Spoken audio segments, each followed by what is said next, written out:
There comes a point in life where you get tired. Not the kind of tired that sleep can fix, but a deeper exhaustion. The kind that settles in your bones after you've explained yourself too many times. After you've tried to hold together things that were never meant to stay. After you've poured yourself into people and places that only knew how to take. And in that moment, something shifts. Not loudly, not dramatically, silently. Silent detachment is not bitterness. It is not revenge. It is not surrender. It is clarity in its purest, most undeniable form. It is the quiet realization that not everything deserves your voice, your reaction, or your presence. That some chapters don't need a dramatic ending. They simply need you to stop turning the page. So you stop arguing. You stop chasing. You stop auditioning for rooms that were never built for you. Not because you stopped caring, but because you finally understand where your care has been wasted. There is a misconception that strength is loud, that power lives in confrontation, that winning means proving a point. But there is a quieter kind of strength, one that doesn't announce itself, doesn't wait for applause, and doesn't need a witness. Silent detachment is that strength. It is choosing peace over performance.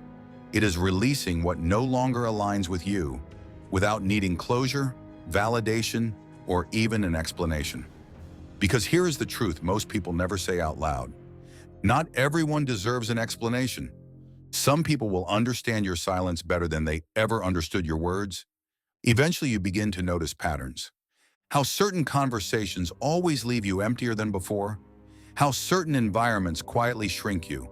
How certain people only appear when there is something to gain. And instead of confronting every single thing, instead of spending yourself on every wound, you step back. Not out of weakness, out of wisdom, because you've learned something that cannot be untaught. Every reaction is an investment, and you are no longer willing to invest in things that yield nothing in return. It doesn't happen overnight. At first, you still feel the pull to respond, to defend, to make them understand. The words rise up and you swallow them, not sure if you're being strong or simply afraid. But slowly, a pause forms between what happens and how you respond. You begin asking one question: is this worth my energy? And more often than not, with a clarity that surprises you, the answer becomes no, and so you let it go. You stop attending every argument you're invited to. You stop reacting to every misunderstanding. You stop chasing understanding from people who have made peace with misreading you. You begin to understand that peace is not found in fixing everything. It is found in releasing what was never yours to fix.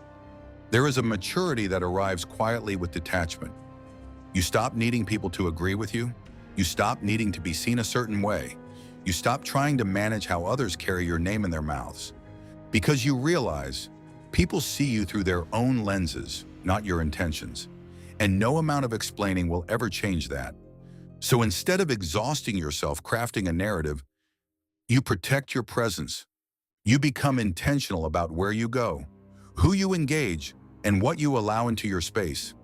And more importantly, what you no longer allow. Silent detachment teaches you boundaries without words. It is not always about saying no. Sometimes it is simply not showing up, not replying, not engaging with what disturbs what you've worked so hard to build. And in that silence, you reclaim something invaluable: your energy. For too long, you may have spent it recklessly, on people who never valued it, on situations that drained it, on cycles that spun endlessly and changed nothing. But now you become selective, intentional, quietly fierce about what receives you. Because protecting your peace is not selfishness, it is survival. It is wisdom. It is love for yourself made visible. And here is what many people misunderstand. Silent detachment does not make you cold. You still feel, you still care, you still love, perhaps more deeply than before, because you are no longer numb from overextending.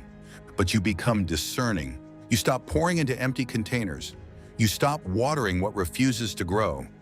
You stop expecting harvest from soil that was never fertile. And instead, you turn inward.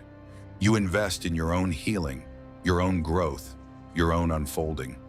Because when you detach from what drains you, you create space. And that space is sacred. At first, it may feel like loneliness. You may wonder if you've become too distant, too guarded, if something in you has quietly broken. But understand this, there is a difference between isolation and alignment. Isolation is born from fear, alignment is born from clarity, and silent detachment is alignment. It is choosing yourself, not from ego, but from self-respect, not to punish others, but to protect the version of you that still has something to give.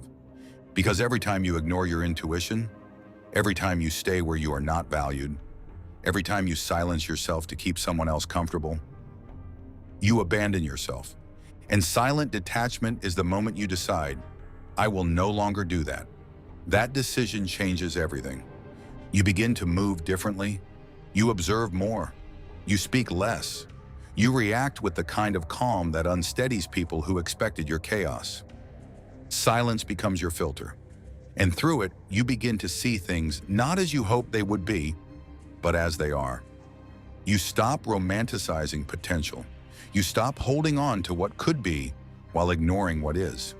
You accept, and in acceptance, you find freedom. Because attachment lives in expectation. We expect people to change, effort to be returned, love to be reciprocated. And when those expectations go unmet, we do not just grieve the outcome, we grieve the version of reality we were holding on to. Silent detachment releases those expectations. You no longer hold people accountable for who you needed them to be. You see them clearly, and you decide accordingly. If they belong in your life, they stay. If they don't, you release them. Quietly, without drama, without resentment, without needing to make it a moment. Because not every departure requires an announcement. Some exits are meant to be silent.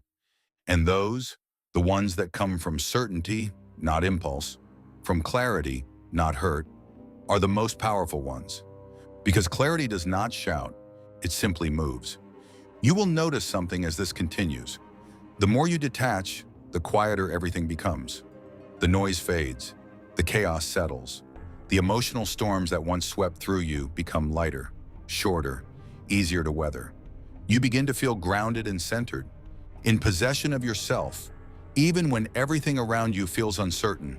And that is power, not the power of controlling others, but the deeper, rarer power of mastering yourself. Your reactions, your energy, your presence. Silent detachment is self-mastery. It is knowing when to engage and when to withdraw. Understanding that your presence is not a given. It is a gift, and not everyone has earned it. It is trusting yourself enough to walk away, even when walking away is the hardest thing you've ever done. Because walking away is not failure. It is the decision to choose yourself. And choosing yourself is never failure. It is growth. It is evolution. It is the quiet, steady becoming of who you were always meant to be. So if you find yourself pulling back, becoming quieter, less reactive, more deliberate, don't panic. You are not losing yourself. You are finding yourself. You are shedding the noise, the obligations that were never truly yours, the versions of yourself you performed to survive spaces that were shrinking you. And in their place, something stronger, something more rooted, something more you. Silent detachment is not the end of connection. It is the beginning of the right ones. Because when you stop forcing what doesn't fit, you stop filling the space that belongs to what does. And what is truly meant for you will not ask you to abandon yourself to keep it. It will meet you in your peace. It will honor your boundaries. It will flow, not force. Until then, protect your energy, honor your becoming. And remember this, not everything that leaves your life is a loss. Some things leave to make room, and sometimes the most powerful move you can make is stillness. Just quietly detach.